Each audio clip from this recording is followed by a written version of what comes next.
As you saw, the foundation is trying to use VR, XR, AR technologies for presenting cultural heritage and education. And as the previous keynotes showed, that it's really important for XR. So thank you, Alvin, thank you, Amy, for making us feel a bit more proud today for our work.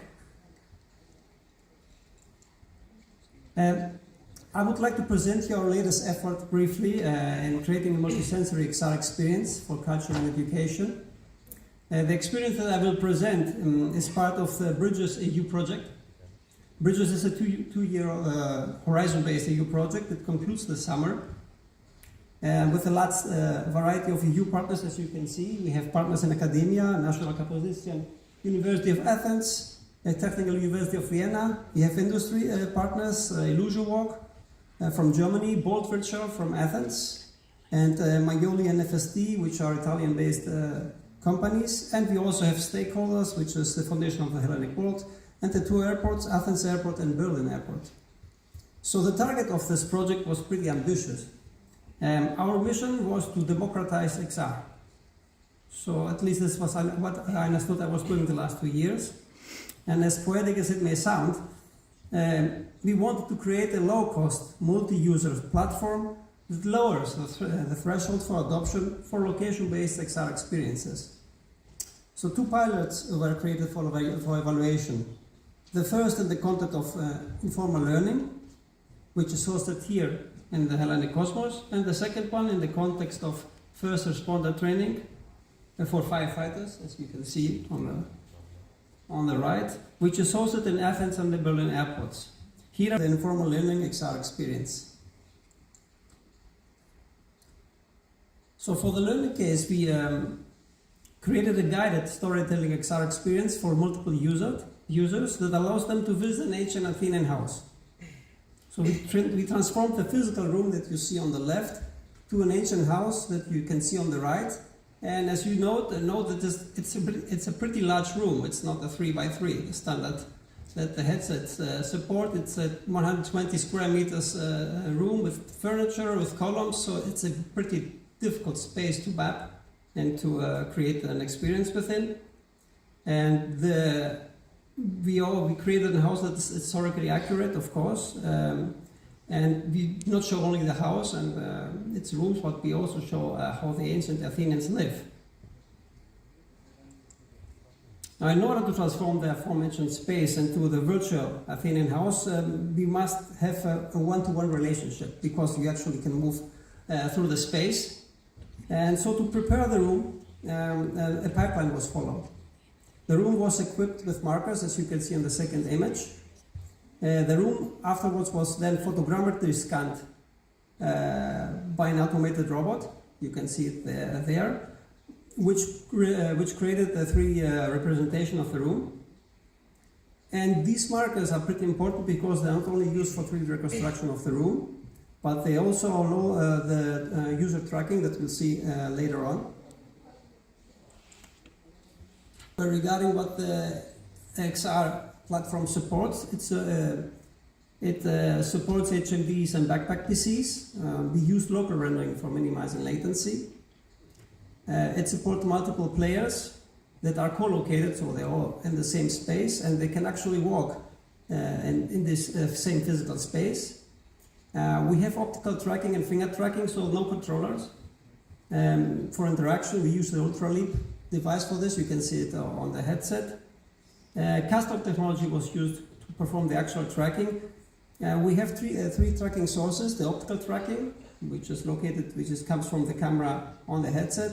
We have the inside-out tracking, which results from the HMD, and we also have the body tracking that results from the Ultraleap. All these three sources are combined to create an accurate 3D location of the user. We support object tracking through the same tracking mechanism. Here you can see the users holding a vase, and inside the experience there's a twin. They see an actual 3D vase that they are holding. And we also have haptics for free, because most of the walls and furniture in virtual reality exist also in the real space, so users can touch them. And the experience also targets multiple senses, because we have smell and wind. So as you enter the kitchen, for example, you smell it, and as you go to the balcony, you can feel the wind. And I want to point out that this solution is easily scalable. We can scale it to any room size we want just by putting up more markers in the ceiling. I've prepared a small video to show you the experience. This experience the video was taken during our evaluation tests, and I will try to comment on the video. As I said previously, backpack PCs were used. The users also have microphones, so they also share the same audio. Each user represents an avatar, and as you can see, they walk through the space, and they can grab objects by hand gestures, and they also interact with NPCs.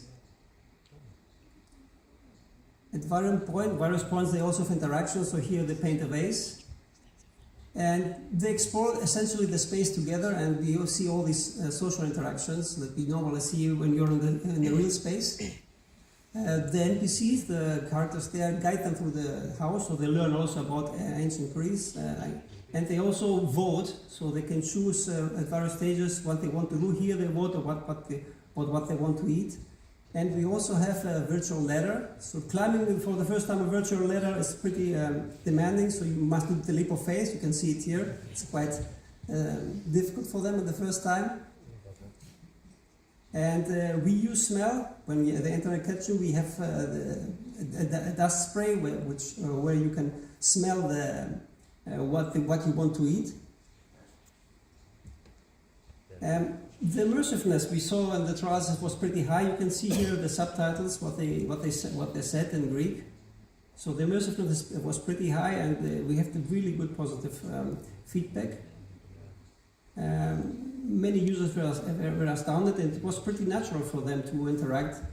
So you can see that this person is really odd.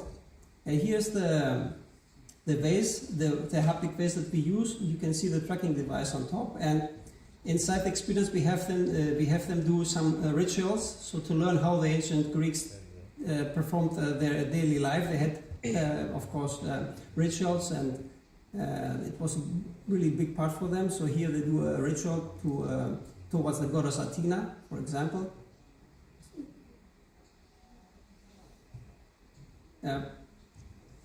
Everyone handled the vase very well, so you can see the vase was passed from one user to another, no problem. And here you can see the prayer to goddess Athena. So we all did this in order to immerse them even more into how an ancient person back in the time lived. And she places it onto a virtual table. Of course, we have also virtual objects. Here you can see the interaction using virtual objects just by picking them. And here we outfit a warrior to go to war.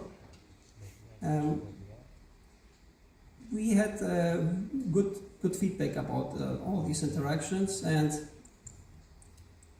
to conclude, currently the platform is in user testing. We do formative evaluations, and the project concludes in June. The public opening is still to be decided, and the exploitation, but we are pretty excited because we got so much great feedback. So we are pretty excited to offer this solution to the public. And the project has proven actually that the demanding XR setup can be used and entertainment and culture. Thank you. I forgot to mention that our partners that are here are the National Kapodistran University of Athens, are right here, and both virtual. Thank you guys, it was an amazing 2 years with you. Thank you for your great work.